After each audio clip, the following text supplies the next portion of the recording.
Cinema பெரிய கடல். சில பேர் அதில் வந்து திமிங்கலம்னு நினச்சிக்கிட்டு நீந்துறாங்க.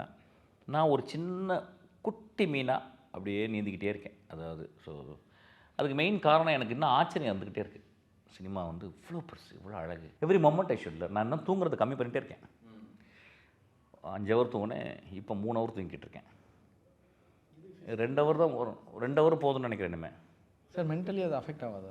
மென்டலி அஃபெக்ட் ஆகுது. அது வந்து we need 6 or 7 hours. இல்லை, அது நிறைய சொல்கிறாங்க. அது ஒரு தியரி, டாக்டர்ஸ்லாம் இதை பார்த்து சொல்லுவாங்க. எனக்கு என்ன நிறையா வாழ்ந்து என்ன பண்ண போகிறோன்னு புரியல ஆக்சுவலாக. என்ன ஒரு 100 வருஷம் வாழ்ந்து என்ன பண்ண போகிறோம்? அது 80 வருஷமாக ஆகிட்டோம். அந்த தூக்கத்தினால ஒரு 20 வருஷம் போனால் போயிட்டு போகுது. இல்லை 60 வருஷம் ஆகிட்டு போயிட்டு. ஆனால் இந்த ப்ளஷர் எங்கே கிடைக்கும்? இந்த லைஃபினுடைய எக்ஸ்பீரியன்ஸ் நான் எப்படி இப்போ நான் வந்து ஐஸ்லாந்து போயிருந்தேன். ஒரு 3 கிலோமீட்டருக்கு ஒருத்தவங்க லேண்ட்ஸ்கேப் மாறிக்கிட்டே இருக்குது. இதை நான் எப்படி பார்க்க இன்னும் நிறைய உலகம்லாம் போய் சுற்றணுன்னு இருக்கேன் ஆக்சுவலாக. இது வேறு சீக்கிரமாக சினிமா விட்டு உலகம் சுற்றணும்னு நினைக்கிறேன் ஆக்சுவலாக. அதனால் learning is very very important. I can speak about learning ஒரு 24/7 பேசிகிட்டே இருக்க முடியும்.